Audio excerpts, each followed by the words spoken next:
ஓங்கள் இடை வந்து உயர்ந்தோர் தொழ விளங்கி ஏங்குழி நீர் ஞாலத்து இருளகற்றும் ஆங்கவற்றுள் மின்னீர் தனியாழி வெங்கதிர் ஒன்றேனையது தண்ணீர் இல்லாத தமிழ். அன்னை தமிழுக்கு என்னுடைய தலைதாழ்த்திய வணக்கத்தை முதற்கண் தெரிவித்துக் கொள்கின்றேன். இன்றைய நம்முடைய மலேசிய தமிழ் நெறி கழகத்தின் தெல்லோக் பங்லிமா கரான் கிளையின் ஏற்பாட்டில் நிகழ்த்தப்பட்டு கொண்டிருக்கின்ற இந்த எழுச்சிமிகு பொங்கல் தமிழ் புத்தாண்டு விழாவிற்கு தலைமையேற்றிருக்கின்ற அதன் தலைவர், எனது அன்பிற்கும் மதிப்பிற்கும் பெருமைக்கும் உரிய நாடறிந்த பாடகர் அன்பு இளவல் கதிரவன் அவர்களே, மலேசிய தமிழ்நெறி கழகத்தின் பத்துமலை கிளையின் தலைவர், நமது அன்பிற்கும் மதிப்பிற்கும் உரிய தமிழ் திரு எழிலன் அவர்களே, மலேசிய தமிழ்நெறி கழகத்தின் தேசிய உதவி தலைவர்கள் ஒருவராக வீற்றிருக்கின்ற பத்துமலை கிளையின் செயலர் அன்பு இளவல் தமிழ் திரு செல்வம் அவர்களே, முன்னிருக்கையில் அமர்ந்திருக்கின்ற தெல்லோக் பங்லிமா கரான் கிளையின் பொறுப்பாளர் தமிழ் திரு பழனி அவர்களே, உங்களுடைய பெயர் சிலருக்கு சரியாக தெரியவில்லை. அன்பு பெரியோர்களே, சான்றோர்களே, பெருமக்களே, அன்பு தமிழ் நெஞ்சங்களே, மாணவ கண்மணிகளே, மற்றும் நம்முடைய இந்த நிகழ்ச்சியை ஒரு நல்ல கலகலப்போடு கலைஞர் பலவரை மட்டுமல்ல, வரலாற்றில் மறக்க முடியாத தலைவர் பெருமக்களை எல்லாம் இந்த மேடைக்கு தம்முடைய இரும்புதத்தக்க கிடைத்தற்கரிய ஒரு பெயராக வீற்றிருக்கின்ற அவருடைய குரலால் வரவழைத்து இங்கு இந்த நிகழ்ச்சிக்கு அவருடைய திருவுருவம் தோன்றாவிட்டாலும் கூட அவருடைய குரலால் அவர்களை வரவழைத்து இந்த மேடையை மிக சிறப்பாக வழிநடத்தி கொண்டிருக்கின்ற அன்பு நண்பர், ஆசிரியர் பெருந்தகை தேவராசன் அவர்களே, உங்கள் அனைவருக்கும் எனது முத்தமிழ் வணக்கத்தை தலைதாழ்த்தி தெரிவித்துக் கொள்கின்றேன். நம்முடைய தெல்லோக் பங்லிமா கரான் கிளை கிட்டத்தட்ட கதிரவன் அவர்கள் குறிப்பிட்டது போல 5 ஆண்டு காலமாக இந்த பொங்கல் புத்தாண்டு விழாவினை மிக சிறப்பாக ஏற்பாடு செய்து வெற்றிகரமாக வழிநடத்தி வருகின்றது. அந்த தொடக்க காலகட்டத்தை நான் எண்ணி பார்க்கின்றேன். இந்த கிளை இங்கு உருவாகுவதற்கு அவரும் திரு பழனி அவர்களும் மிகப்பெரிய ஒரு முயற்சியினை, உழைப்பினை அவர்கள் ஆற்றினார்கள். இங்குள்ள மாணவர்களை ஒருங்கிணைத்து இங்கே திருக்குறள் வகுப்பு நடத்தினார்கள். மாணவர்களுக்கு பல்வேறு பயனான கருத்து சிந்தனைகளை அவர்கள் விதைத்தார்கள். என்னை இங்கு தொடர்ச்சியாக கிழமைதோறும் இங்கு அழைத்தார்கள். இங்கே மிக நீண்ட காலமாக விளையாமல் இருந்த தமிழ் பயிரை அங்கே இவர்கள் வித்திட்டார்கள். அதற்கு கதிரவன் அவர்களுக்கும் திரு பழனி அவர்களுக்கும் நாம் உள்ளபடியாகவே நம்முடைய அமைப்பின் சார்பாக நான் நன்றி கூற கடமைப்பட்டுள்ளேன். அவர்களை பாராட்ட நான் கடமைப்பட்டுள்ளேன். வேறு யாரும் செய்யாத பெரும்பணியினை இந்த வட்டாரத்திலே தமிழ் சார்ந்த, தமிழ் உணர்வு சார்ந்த அந்த சிந்தனை பரவாமல் அல்லது முடங்கி இருந்த ஒரு சூழலிலே கதிரவன் அவர்களும் பழனி அவர்களும் தான் இந்த தெல்லோக் பங்லிமா கரானில் அதற்கு வித்திட்டார்கள் என்பதை யாரும் மறுக்க முடியாது. மறைக்க முடியாத ஒரு உண்மை. அதற்கு முன்னால் யார் இதை செய்தார்கள்? கொஞ்சம் எண்ணிப்பார்கள். அதற்கு முன்னால் யார் இதற்காக உழைத்தார்கள்? கொஞ்சம் எண்ணிப்பார்கள். அதற்கு முன்னால் யார் இதற்காக பணியாற்றினார்கள்? கொஞ்சம் எண்ணிப்பார்கள். இந்த வட்டாரத்தில் வாழ்கின்ற தமிழ் மக்களுக்கு நன்கு தெரியும், தெளிவாக தெரியும். அவர்களுடைய உழைப்பினால் தான் இங்கே நிறைய மாணவர்கள் ஒன்று திரண்டார்கள். அந்த வகுப்பிலே என்னை அழைத்தார்கள். ஒவ்வொரு கிழமைதோறும் நான் திருக்குறள் பற்றிய சிந்தனைகளை இந்த மாணவர்களுக்கு நான் உள்ளத்திலே விதைத்தேன், பரப்பினேன். அது வித்தாக இருந்து பயிராக அது கிளைத்து கிளை விட்டு இன்றைக்கு தெல்லோபாலிமா கராங் கிளை என்றது மலர்ந்திருக்கிறது. அதற்கிடையில் பல்வேறு தடங்கல்கள், சிக்கல்கள், இடர்பாடுகள் பல்வேறு வடிவங்களிலே வந்தன.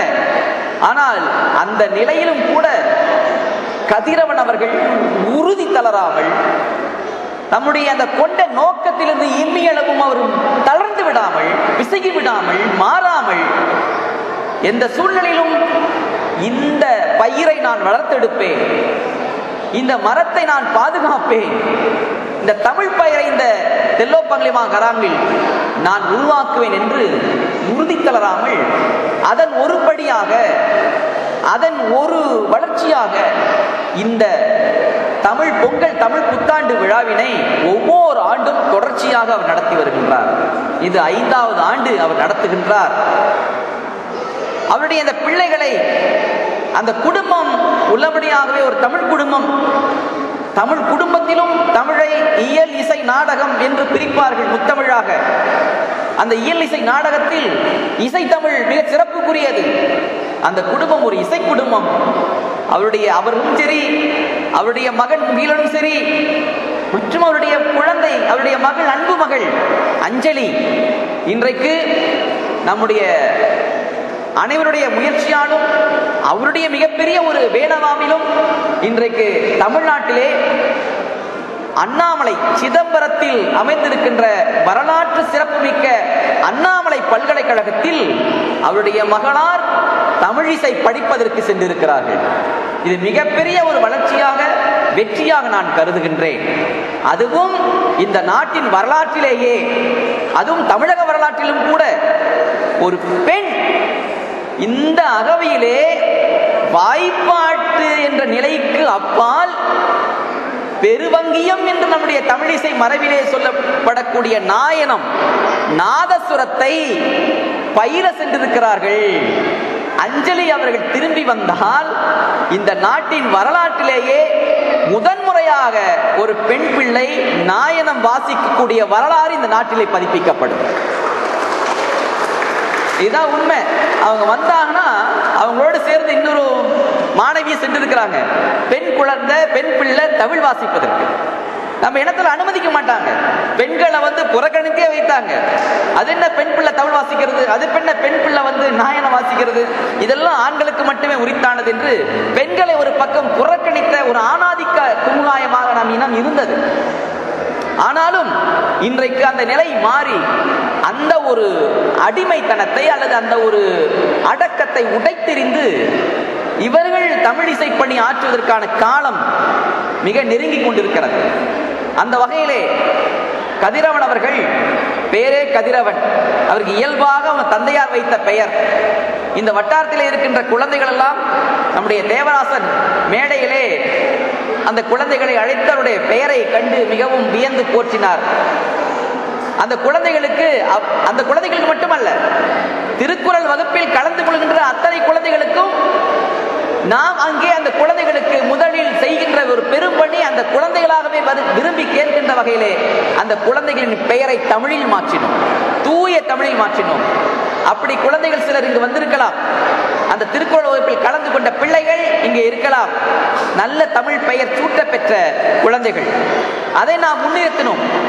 கதிரவனர்கள் மிகவும் மனம் வெதும்பி ஒரு கருத்தை இங்கு சொல்லிவிட்டு ஆணித்தரமாக ஆணி அறந்தாற் போல சொல்லிவிட்டு சென்றார்கள். மிக அழகாக அருமையான ஒரு கருத்து. தமிழன் என்று சொல்பவனுக்கு சாதி கிடையாது. தமிழன் என்று சொல்கின்றவன் அவனுடைய அடையாளம், அவனுடைய மொழி, அவன் பேசுகிற அவனுடைய தாய்மொழிதான் அவனுடைய அடையாளம். தமிழ் இழந்தால் தமிழன் மறைவான், அவ்வளவுதான். தமிழ் மறைந்தால் தமிழன் மறைவான். சாதி மறைந்தால் தமிழன் மறைவானா? அது சாதி மறைஞ்சு போனா தமிழ ஒன்றிணைவான். சாதி இல்லைன்னா தமிழ ஒன்று சேருவான். ஆனா தமிழ் இல்லைன்னு வைத்துக் கொள்ளுங்களேன், தமிழ் இல்லாது போவான். எனவே இங்க முன்னிறுத்த வேண்டியது எது? தமிழ என்ற அந்த இனமான உணர்வை நாம் முன்னிறுத்த வேண்டும் என்றால் தமிழை முன்னிறுத்துதல் வேண்டும். யார் தமிழன், எவர் தமிழர் என்று கேட்டால் இன்ன சாதிக்காரன் தான் தமிழன் என்று சொல்லிக் கொண்டு போனால் அங்கு அவர்கள் தான் ஒன்றிணைவார்கள். அந்த ஒருங்கிணைப்பு ஒரு குழு ஒருங்கிணைப்பாக ஆகி ஒரு குழு இன்னொரு குழுவை தாக்கவும் எதிர்க்கவும் அழிக்கவுமான முயற்சி தான் நடக்கும். ஆனால் தமிழை முன்னிறுத்தி தமிழன் ஒருங்கிணைந்தால் அத்தனை பேரும் ஒரு வலிமையானவர்களாக மாறுவார்கள். இன்றைக்கு ஏன் தமிழ்நாடு கோடிக்கணக்கான மக்களை பெற்ற 7 கோடி 8 கோடி தமிழ் மக்கள் அங்கு வாழ்ந்திருந்தாலும் கூட பக்கத்திலே இருந்த ஈழத்திலே லட்சக்கணக்கான தமிழர்கள் அழிக்க பெற்ற போது 7 கோடி தமிழர்களாலும் அவர்களை காக்க முடியாமல் போனதுக்கு என்ன காரணம்? யாருக்குமே தமிழன் என்ற உணர்வு இல்லை. அப்படியே கூடினால் ஒரு சிறு குழுவினர் தான் தமிழன் என்ற சிந்தனையோடு இருக்கிறார்கள். எவன் செத்தான் எனக்கு என்ன, என்னுடைய இனமா என்னுடைய மொழியா, என் உடம்பில் கொசு கடித்தால் எனக்கு தான் வலிக்கும். நான் இது ஒரு நிகழ்ச்சியில நான் பதிவாக்கினேன். ஆனால் எனக்கு வலித்தால் உங்களுக்கு வலிக்க வேண்டும், உங்களுக்கு வலித்தால் எனக்கும் வலிக்க வேண்டும். எப்பொழுது வலிக்கும்? எப்பொழுது அனைவருக்கும் சேர்ந்து ஒன்றாக வலிக்கும். உங்களுக்கு மட்டுமே உங்க உடலே கொசு கடித்தால் உங்களுக்கு தான் வலிக்கும், எனக்கு வலிக்காது. ஆனா நாம அத்தனை பேருக்கும் சேர்ந்து வலிக்கின்ற ஒரு வலி உண்டு. அத்தனை பேருக்கும் சேர்ந்து வலிக்கும் அந்த ஒரு வலி உண்டு. எப்பொழுது நாம் அனைவருமே தமிழால், தமிழ் உணர்வால் நம் உள்ளம் தமிழை தாங்கி இருக்குமானால், நம் உள்ளம் தமிழன் என்ற இனமான உணர்வை தாங்கி இருக்குமானால், தமிழனுக்கு என்று ஒன்று, நம் தாய்மொழிக்கு என்று ஒன்று நேர்கின்ற பொழுது ஒட்டுமொத்தமாக அந்த தாய்மொழியின் குழந்தைகளுக்கு வலிக்கும். நம்மை பெற்றெடுத்த தாய்க்கு ஏதாவது ஆகிவிட்டால் அந்த தாய் பெற்ற குழந்தைகள் அத்தனை பேருமே கதறுவார்கள், அத்தனை பேருமே துடிப்பார்கள். அதுதான் தாய் மீது உள்ள பற்று, அதான் தாய் மீது உள்ள பாசம், அதான் அன்புணர்வு, அந்த தாய் அன்பு. அதுபோல தமிழுக்கும் தமிழனுக்கும் ஏதாவது நேர்ந்து விட்டால் இந்த தமிழினத்திற்கு துடிக்கணும், துடிக்க வேண்டும். அப்பொழுதுதான் தாய்மொழி அன்பு உண்டு என்று பெயர். இன்றைக்கு நம்முடைய அன்பர்கள், நம்முடைய இளம் தலைமுறையினர் இந்த வானொலியில எனக்கு வரும்போது ஒரு அம்மையார், இன்றைக்கு காலையில் நான் மேருவுக்கு பொங்கல் புத்தாண்டு விழாவினை அவர்கள் புறவெளியிலே மிகச் சிறப்பாக இன்றைக்கு நடத்தி காட்டினார்கள், மிக அருமையாக. அங்கு ஒரு அமைப்பு, நல்ல அமைப்பு, மேரு தமிழ் இளைஞர் இயக்கம் என்று அங்குள்ள இளைஞர்கள் எல்லாம், மாணவர்கள் எல்லாம் ஒருங்கு திரட்டி அவர்களுக்கெல்லாம் நல்ல தமிழ் கலையை ஊட்டி நல்ல தமிழ் இளைஞர்களை உருவாக்கி கொண்டிருக்கிறார்கள். அங்கே என்னைத்தான் அங்கு அவர்களை வழிநடத்துவதற்கு திருக்குறள் வகுப்புக்கு அழைப்பார்கள். அங்கே அந்த நல்ல தலைமுறை ஒன்று உருவாக்கி இருக்கிறது. அங்கே ஒரு அம்மையார் என்னும் குறிப்பிட்டார்கள், வானொலிக்கு கதை எழுத அனுப்பினார்களாம். அந்த கதையிலே நல்ல தமிழ் பெயர்களை அவர்கள் குறித்து அனுப்பினார்களாம். இந்த வானொலி அந்த கதை, அதாவது நாடகம் பொறுப்பாளர் திருப்பி அவர்கள் சொன்னார், என்ன இந்த காலத்தில் இப்படியான பெயர்லாம் நீங்க அமைச்சிருக்கீங்க, இந்த கால நவீன காலத்திற்கு ஏற்ற நீங்க பெயர்கள கதைகளை இடலாமே, அப்படி இட்டாதான சிறப்பா இருக்கும், அது மக்களுக்கு கேட்கறதுக்கு இனிமையா இருக்கும். என்ன நவீன கால பெயர்கள், நவீன கால புத்துலக கால பெயர்கள் என்று இன்றைக்குள்ள நம்முடைய தலைமுறை எப்படி வைத்திருக்கிறார்கள், எப்படி வைத்திருக்கிறார்கள்? ஏதாவது ஒரு பெயருக்குள்ள இஷு புஷு குஷுன்னு வரணும் இல்லைங்களா? மூக்குனா முகேஷ், நாக்குனா நாகேஷ், வாயினா வாயேஷ், மூஞ்சினா மூஞ்சேஷ் இல்லையா? இப்படி போட்டுக்கணும். எப்படியாவது ஒரு இஷு புஷு வரணும் பெயருக்குள்ள. இதுதான் நவீனம். நீங்க ஏதாவது துப்புனா துப்பேஷ் பேர் வச்சிருக்கிறான், துப்பேஷ் அப்படின்னு ஒரு பேர் இருக்கு. இது என்ன பெயர் நான் கேட்கிறேன்? ஏதாவது பொருள் உண்டா? ஏதாவது இனத்தை அடையாளம் காட்டுகின்ற ஒரு வெளிப்பாடு அந்த பெயரில் உண்டா? நம்முடைய இன மக்களிடையே ஒரு குறிப்பிட்ட காலத்திலே, மிகப்பெரிய நீண்ட காலத்திற்கெல்லாம் செல்ல வேண்டாம், மிக அண்மை காலத்தில் குறிப்பிட்ட காலங்களிலே நம் தமிழ் மக்களுக்கு தோட்டப்புறத்திலே வாழ்ந்த பொழுது அவர் வைத்த பெயரை நான் பார்த்தேன். மல்லிகா, தாமரை, இங்கே ஒரு குழந்தை இருந்தால் தாமரை, செம்பகவல்லி, கனகாம்பரம் மலர் பெயரை சுட்டுவார்கள், முல்லை மலர் பெயரை சுட்டுவார்கள், வெண்ணிலா என்று பெயர் வைத்திருக்கிறார்கள். தோட்டப்புறத்தில் வாழ்ந்த மக்களை நான், அவங்களுடைய பெயரை நான் கேட்டிருக்கிறேன். பச்சை கிளி என்று பெயர் வைத்திருக்கிறார்கள். எவ்வளவு அருமையான பெயர்கள் இவையெல்லாம், நல்ல தூய தமிழ் பெயர்கள். உங்களுடைய தாய்மாருடைய உங்களை பெற்றெடுத்த தாயுடைய பாட்டியோட பெயரை பாருங்க, எப்படி இருக்கும்? அவையெல்லாம் தமிழ் பெயராக தான் இருக்கும். வடமொழி பெயர் இந்த முக்கேஷு, மூக்கேஷு, நாக்கேஷு, கக்கேஷு, குக்கேஷ் எல்லாம் கிடையவே கிடையாது. நான் வியக்கிறேன், இன்னும் கொஞ்சம் காலத்தில் போனா கக்கூசுன்னு கூட பேர் வச்சுக்குவான். வச்சாலும் வச்சுக்குவான். ஏன்னா அவனுக்கு அது தெரியாது என்னன்னு. ஏதாவது இஷ்யூ முஷுன்னு வரணும்ல. அதனால கக்கூஸ். என்னம்மா பேர் உங்க பிள்ளைக்கு? கக்கூஸ், கக்கூஸ்கன் அப்படின்னு வச்சுக்குவாங்க. எப்படிமா அந்த மாதிரி பேர்லாம்? இல்ல, இதெல்லாம் மாடர்னைஸ், மாடர்ன். இந்த காலத்துல அப்படிதான் பேர் வைக்கணும். மாடர்னைஸ் பேர் வைக்கணும் யார் சொல்லி கொடுத்தது? இல்ல, நாங்க சாதகம் ஜோதிடம் பார்த்து ஐயரை பார்த்து தான் பேர் வச்சோம். ஐயரை பார்த்து ஐயர் இந்த பேர் தான் வைக்கணும் சொன்னாரு. ஆமா, பேர் கொடுத்தாரு, காலை வைக்கணும் சொன்னாரு. வேற என்ன பேர்ல வைக்கணும் சொன்னாரு? டி, டு, டா, லா, லா, லி. நான் கேட்கிறேன், லா, லா, லீல பேர் வைக்க முடியுமா? தமிழ்ல வைக்க முடியாது. இல்லடா ஜா, ஜா, ஜி, ஜி, ஜா. ஜாவில் என்னென்ன பேர் வைக்கிறது? ஜாடின்னு தான் வைக்கணும். டால பேர் கொடுத்தா என்ன வைக்கிறது? டப்பின்னு தான் வைக்கணும். இல்ல டூல பேர் என்ன கொடுத்து? டுரியான் தான் வைக்கணும். எங்கேயாவது ஒரு அடையாளம் தெரிகிறது அதுல? ஏன் இந்த ஒரு அவலமான, ஒரு கேவலமான ஒரு நிலை தமிழர்களுக்கு ஆகிவிட்டது? ஏன்னா தமிழ் உள்ளத்துல தமிழ் இல்லை, தமிழ் சிந்தனை இல்லை. தமிழ் இருந்தா தானே. அதனாலதான் சொன்னேன், தமிழ் இருந்தால் தான் தமிழன் இருப்பான். அவன் உள்ளத்துல தமிழ் இருந்தாதான் தமிழன் இருப்பான். தமிழ் இல்லைன்னு வைத்துக் கொள்ளுங்க, தமிழ் எங்க இருந்து இருக்க போறான்? வள்ளுவன் சொன்னானா சாதியை பார் என்று?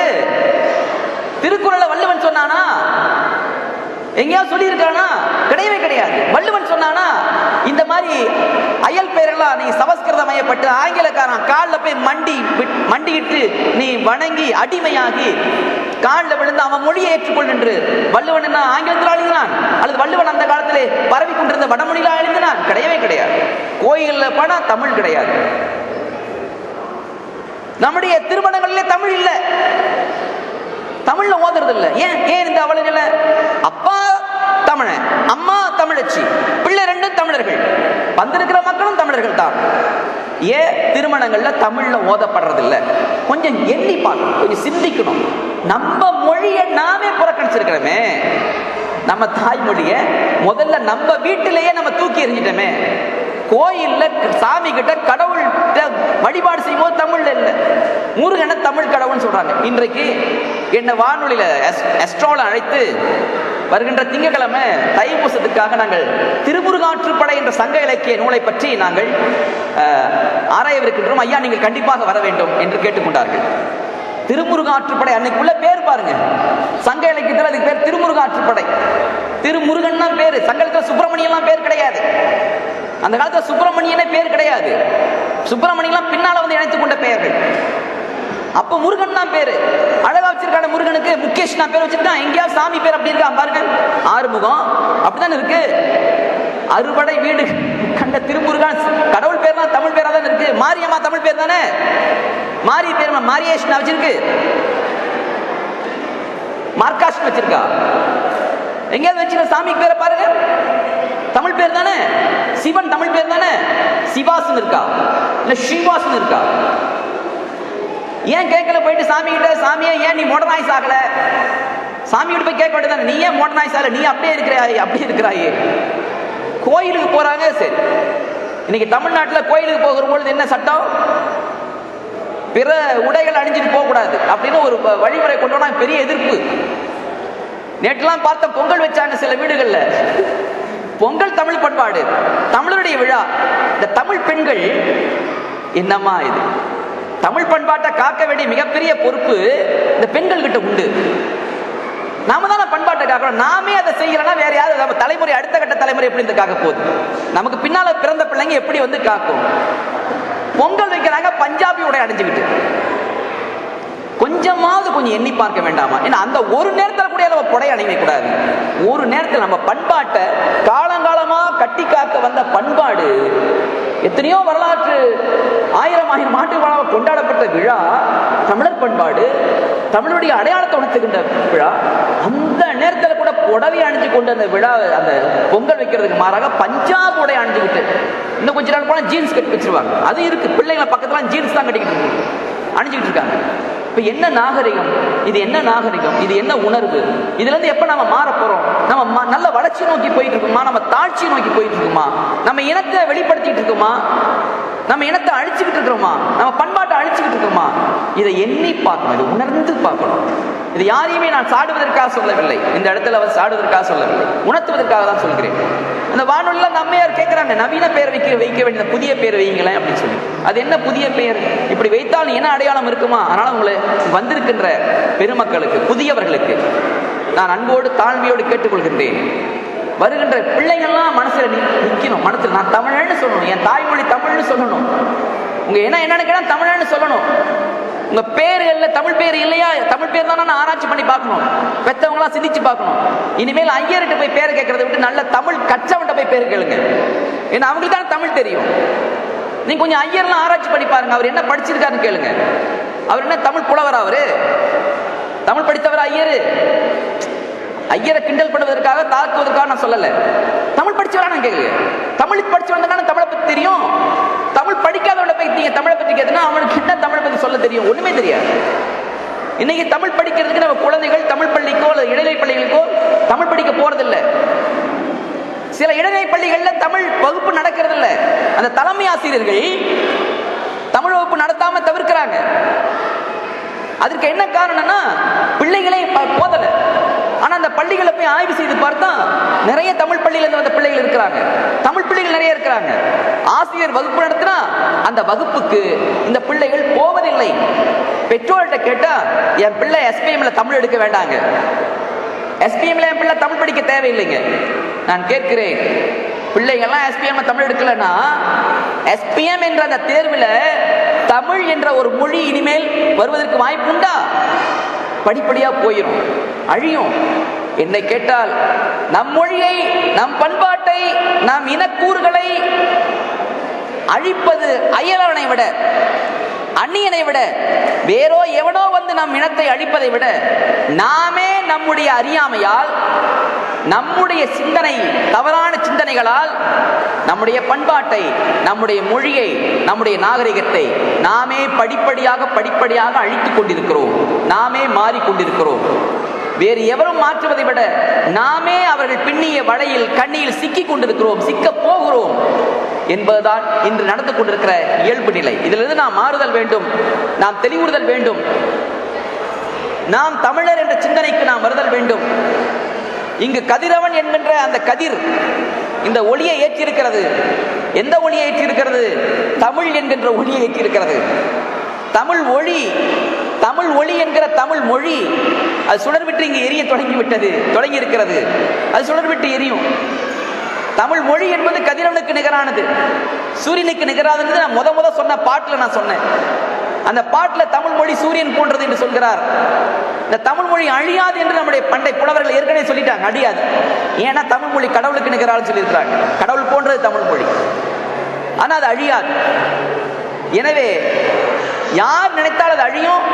இந்த தமிழை கைவிட்டாதான் அழியும். நாம் எல்லாம் வீடுகளில் பேசுகிற பொழுது அன்பு கூர்ந்து இந்த குழந்தைகளுக்கு சொல்றேன், பெரியவர்களுக்கு சொல்கின்றேன், உங்க வீடுகளில் தமிழ்ல பேசுங்க. இந்த வீடுகளில் யார் தமிழ்ல பேசுறீங்க கை தூக்குங்க. வீட்டுல யார் தமிழ் பேசுறீங்க? கூச்சமெல்லாம் கை தூக்குங்க. சரிங்க, ரொம்ப நன்றிங்க, மகிழ்ச்சி. யாராவது வீட்டுல விளக்குன்னு சொல்றீங்களா, லைட்டுன்னு சொல்றீங்களா? விளக்குன்னு சொல்றீங்களா, லைட்டுன்னு சொல்றீங்களா? எத்தனை பேர் லைட்டுன்னு சொல்றீங்க? கை தூக்குங்க. சரி, தமிழ் பேசுறீங்களா? வீட்டுல யாரு நீங்க குளிக்கிற அறைய குளியல் அறைன்னு சொல்றீங்க அல்லது பாத்ரூம்னு சொல்றீங்க? குளியல் அறைங்களா, பாத்ரூம்ன்றீங்களா? நீங்க ஒப்புக்கொள்ளணும், நெஞ்ச தொட்டு ஒப்புக்கொள்ளணும். இவன் முன்னால யார் தமிழ் பேசுறீங்க கேட்கிற பொழுது எல்லாரும் கை தூக்குறீங்க. ஆனா நீங்க வீட்டு குளிக்கிற குளியல் அறைன்னு சொல்றீங்களா, பாத்ரூம் சொல்றீங்களா? வானொலி பெட்டிய வானொலின்னு யாரா சொல்றீங்களா, ரேடியோன்னு சொல்றீங்களா, டிவின்னு சொல்றீங்களா, தொலைக்காட்சின்னு சொல்றீங்களா, டெலிபோன் சொல்றீங்களா, தொலைபேசின்னு சொல்றீங்களா? நான் கேட்கிறேன், குசினின்னு சொல்றீங்களா, கிச்சன் சொல்றீங்களா, இல்ல சமையல் கட்டு சமையல் அறைன்னு சொல்றீங்களா, பெட்ரூம் சொல்றீங்களா, படுக்கை அறைன்னு சொல்றீங்களா? அப்ப எங்க தமிழ் பேசுறோம்? நம்ம தமிழ் பேசுவதாக நினைத்துக் கொண்டிருக்கிறோம், அவ்வளவுதான். ஆனா நீங்களே உங்க வீட்டுக்கு போயிட்டு கொஞ்ச நேரம் வீட்டுக்கு போயிட்டு கொஞ்சம் ஆராய்ச்சி பண்ணுங்க. நம்ம எத்தனை தமிழ் சொற்களை நாம் பேசிக் கொண்டிருக்கிறோம். மத்து இன்றைக்கு கிடையாது, முரம் இன்றைக்கு கிடையாது, உரல் இன்றைக்கு கிடையாது, உலக்கை இன்றைக்கு கிடையாது, அம்மி இன்றைக்கு கிடையாது, ஆட்டுக்கள் இன்றைக்கு கிடையாது. எல்லாம் என்ன வந்துருச்சு? பிளேண்டர் வந்துருச்சு. தமிழ் இல்ல, இதை தேடணும். இதுல தமிழ்ல என்ன சொல்றதுன்னு தேடணும். சாலையில போற மோட்டோக்கார், காரு, காடி. காடி தமிழ் சொல்லல, அது இந்தி சொல். நீ இந்திக்காரனை இந்தி படம் எடுத்து பாருங்க, அவனை காடின்னு தான் சொல்லுவான். அந்த காடி என்ற இந்தி சொல்ல கொண்டு தமிழ்ல பூத்தி வச்சிருக்கிறோம். காடி தமிழ் கிடையாது, அது மகிழுந்து. ஆங்கிலேய பிளேஷர்கா, மகிழ்ச்சியான போகிற உந்துன்னு சொல்றான். பிளேஷர்னா மகிழ்ச்சி. தமிழ்ல சொல்லும் போது வரவேற்கணும். உங்ககிட்ட தமிழ் பற்று, உங்க அம்மா மீது பாசம் இருந்தா அம்மாவை பத்தி பேசுகிற பொழுது வரவேற்கணும் இல்லையா? அம்மா நலத்தை காட்டணும் இல்லையா? அது போல தாய்மொழி மீது பாசம் இருந்தா தமிழ்ல பேசுகிற பொழுது நீங்களும் பின்பற்ற நினைக்கணும். பேசுங்க. சேரு சொன்னார் கதிரவன், சேரு. நாக்காளின்னு சொல்றத அது கூட மறந்து போச்சு. இந்த ஒளி வாங்கி அவர் எப்படி பேசினார் எனக்கு தெரியல. இதை ஆய்வு செய்கிற பொழுது நீங்க பெரும்பாலான இடங்களை பார்க்கலாம். மைக் டெஸ்டிங் 1 2 3, மைக் டெஸ்டிங் 1 2 3 அப்படிதான் பேசுவாங்க. எங்கேயாவது மலாய்க்காரனை பார்த்துருக்கீங்களா? நான் பல இடங்களை பார்த்துருக்கேன். மலாய்க்காரர்கள் பேசுறது இல்ல, மைக் டெஸ்டிங் 1 2 3 சொல்றது இல்ல. சுபான் சுபான் சத்து ஒத்திகன்னு தான் சொல்லுவான் மலாய்க்காரன். இதை பார்த்தாவது நம்ம திருந்தணும் தோழர்களே, இதை பார்த்து நம்ம திருந்தணும். மலாய்க்கார மொழி, மலாய் மொழி நேற்று வந்த மொழி, இது 1000 ஆண்டு பழமையான மொழி. சொல்லுங்க, உங்க குரல் பதிவு சொல்லுங்க. 1 2 3ன்னு சொன்ன அந்த மைக் டும்முன்னு அடிச்சிருவான் மூஞ்சில வந்து. 1 2 3 ஆய்வு 1 2 3ன்னு சொல்லணும். நான் சாடுவதற்காக சொல்லல. இனிமேல் இந்த இளைஞர்கள் நீங்க போய் பரப்புங்கய்யா. ஒரு மேடையில போயிட்டு நீங்க இந்த மாதிரி செய்யுங்க. புதியவர்களுக்கு பார்க்கும்போது என்ன தமிழ்ல சொல்றாருன்னு கண்டிப்பா பாராட்டுவாங்க, கண்டிப்பா பாராட்டுவாங்க. இந்த நிகழ்ச்சி அறிவிப்பாளர்கள், சில நிகழ்ச்சிகள், திருமணங்கள்ல சில நிகழ்ச்சி அறிவிப்பாளர்களை கூப்பிடுவாங்க. யார் அவங்க? ஆங்கிலத்தில் என்ன சொல்லுவாங்க அவங்கள? இந்த நிகழ்ச்சி அறிவிப்பு செஞ்சுட்டு இருப்பாங்களே, அவங்க பேசுறதை நீங்க பாருங்க. என்னமோ வெள்ளக்காரனுக்கு பிறந்தவங்க மாதிரி ஆங்கிலத்தில் பேசிக்கிட்டு இருப்பான். அங்க வந்தவங்களாம் வெள்ளக்காரன் நினைச்சுக்கிட்டு ஆங்கிலத்தில் பேசிக்கிட்டு இருப்பான். திருமணம் நடக்கும், தமிழ் திருமணம், வெல்டிங்ஸ் வெல்கம் அப்படின்னு ஆங்கிலத்தில் போட்டிருப்பாங்க. நடத்துறது திருமணத்தை தமிழ், எல்லாம் தமிழர்கள் தான். தோல் எல்லாம் கருப்பு தான், யார் தோலும் வெளுப்பு கிடையாது, சுத்த வெள்ளை கிடையாது. பேசுறதெல்லாம் சொல்லுவாங்கல்ல, குடிக்கிறது கூழு கொப்பளிக்கிறது என்னன்னு சொல்லிட்டு. என்னது வெல்கம் வெல்டிங் ஸ்டேட் என்னது? ஏன் ஆங்கிலத்தில் அங்க வைக்கணும், தமிழ்ல வைக்கணும்? வரவேற்கிறோம், வணக்கம் சொல்லி வரவேற்க வேண்டியதான். படத்தை வைத்து அங்க என்ன வந்து ஆங்கில தோற்றம்? ஏன் இந்த ஒரு அடிமைத்தனம்? மாற்றணும். நீங்க மாறல, நான் சொல்கின்றேன். இது ஏதோ ஆங்கிலத்தில் மோகம் கொண்டு நாம் இப்படி செய்வதால ஏதோ உச்சாணி முகட்டில் நாம் நிக்க போறோம் கனவு கண்டு கொண்டிருக்கிறார்கள் கொஞ்சம் பேரு. ரொம்ப தப்பு. எல்லாம் அடிமட்டத்தில் ஒண்ணுமே அடையாளம் இல்லாம போக போறோம், இழந்து போக போகிறோம். அதை மாற்றுங்க. ஒரு புரட்சி மனப்பான்மை நமக்குள்ள வேண்டும். நான் மத்தவ செய்வான்னு காத்துக்கிட்டு இருக்க வேண்டாம். நீங்க ஒருத்தர் போய் சொல்கிறீர்கள், கேட்க மறுக்கிறாங்கன்னா அவங்க கேட்க மறுக்காவிட்டால் சிக்கல் அல்ல. நாம் முதலில் செய்து காட்டுவோம், நடந்து காட்டுவோம், தமிழனாக வாழ்ந்து காட்டுவோம். நம்முடைய வாழ்க்கையில் தமிழ் நிலவும். கட்டாயமாக தமிழ் அழியாது, தமிழ் ஓங்கும், தமிழ் சிறக்கும், தமிழ் வாழும் என்ற எண்ணத்திலே கூறி இந்த நிகழ்ச்சி இந்த அளவுக்கு சிறப்பாக நடைபெறுவதற்கு எல்லா வகையாலும் உழைத்த அனைத்து தோழர்களுக்கும் பெருமக்களுக்கும் என்னுடைய மனம் உவந்த பொங்கல் தமிழ் புத்தாண்டு நல்வாழ்த்துக்களை தெரிவித்துக் கொண்டு இந்த அளவில் விடைபெறுகின்றேன். நன்றி, வணக்கம். இந்த பொங்கல் தமிழ் புத்தாண்டு, பொங்கல் தமிழ் புத்தாண்டு என்பதையும் சொல்ல மறவாதீங்க. இது கடைசியா ஒரு சின்ன செய்தியை மட்டும் நான் சொல்லிட்டு போயிடுறேன். நன்றி சொல்ல பிறகு எனக்கு ஒரு நினைவு வந்ததுனால, சித்திரையில் புத்தாண்டா, தை முதல் நாள் புத்தாண்டா? சித்திரை புத்தாண்டா, சித்திரை மாதத்தில் புத்தாண்டா, தை முதல் நாள் புத்தாண்டா? ஒரு விளக்கத்தை மட்டும் நான் சொல்லுகின்றேன். தை முதல் நாள் தான் தமிழ் புத்தாண்டு என்பதற்கு சோதிடமே சொல்கிறது. எது சோதிடம்? எல்லாம் சோதிடத்தில் கொஞ்சம் பேர் நம்பிக்கை இருப்பாங்கல்ல, அவங்களுக்கும் சேர்த்து நான் சொல்றேன். இந்த தை முதல் நாள் தான் தமிழ் புத்தாண்டு என்பதற்கு சோதிடம் சொல்கிற செய்தி என்ன? சூரிய ஒளி பூமியில தொடர்ச்சியாக அது ஒவ்வொரு 2 மாதத்துக்கும் ஒரு இடத்துல செங்குத்தா விடும். செங்குத்துனா 90 பாகை, 90 டிகிரிஸ். 2 மாதத்துக்கு ஒரு முறை 90 டிகிரிஸ் விட்டு விட்டு தொடர்ச்சியா வடக்கு நோக்கி போயிட்டு திரும்பி மேல இருந்து கீழே விடும். இப்படி ஒரு வட்டம் அடிக்கும். இந்த சூரிய ஒளி வட்டம் அடிக்கிற இந்த பயணத்தை வந்து தென் வடல் செலவு என்று சொல்வார்கள். இதற்கு வடமொழியில மகர சங்கராந்தின்னு பேரு. என்ன பேரு? மகர சங்கராந்தி. சங்கராந்தின்னா சூரியனுடைய செலவு, பாதை, பயணம். பேரு மகர சங்கராந்தி, வேறு பேர் எது வைக்கல அதுக்கு. இதை நல்லா மனசுல வச்சுங்க. அதுக்கு என்ன பேர் வச்சிருக்கான்? மகர சங்கராந்தி. ஏன் மகர சங்கராந்தின்னு வச்சான்? ஏன் மேஷ சங்கராந்தின்னு வைக்கல? மேஷன்னா சித்திரை மாதம். ஏன் மேஷ சங்கராந்தி வைக்கல? ஏன் மகர சங்கராந்தி வச்சானா, அந்த சூரிய பாதை தொடங்குவது பூமியில மகரக்கோடு. மகரக்கோடுனா கெப்ரிகான், ஆங்கிலத்தில் கெப்ரிகான். அந்த மகர கோட்டில் தான் தொடங்கும். அதனால தொடங்குறதுனால அதுக்கு பேரே மகர சங்கராந்தி. அதிலும் அது மிக சிறப்புக்குரிய நாளா இருக்கிறதுனால அதுக்கு பேரே மகர சங்கராந்தி. இது சோதிடத்தில் சொல்லப்பட்ட ஒரு உண்மை. நான் அந்த தொலைக்காட்சியில வசந்தத்தில் என்ன நேர்காணல் செய்யும் போது அந்த கேள்வியை கேட்டேன்.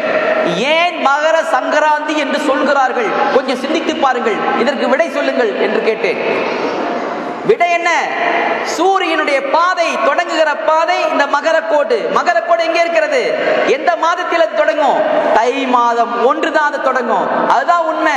அந்த பயண பாதை தொடங்குகிற காரணத்தினால்தான் இந்த தை முதல் நாள் தமிழருக்கு புத்தாண்டு, திருவள்ளுவர் ஆண்டு தொடக்கம் என்பதை தமிழர்கள் உணர்ந்து இனிமேல் எல்லா காலகட்டங்களிலும் தை முதல் நாளே தமிழ் புத்தாண்டு என்பதை உறுதியாக இறுதியாக நீங்கள் நெஞ்சில் நிறுத்தி கூறுங்கள், சொல்லுங்கள், வாழ்வாங்கு வாழுங்கள் என்று கூறி விடைபெறுகின்றேன். நன்றி, வணக்கம்.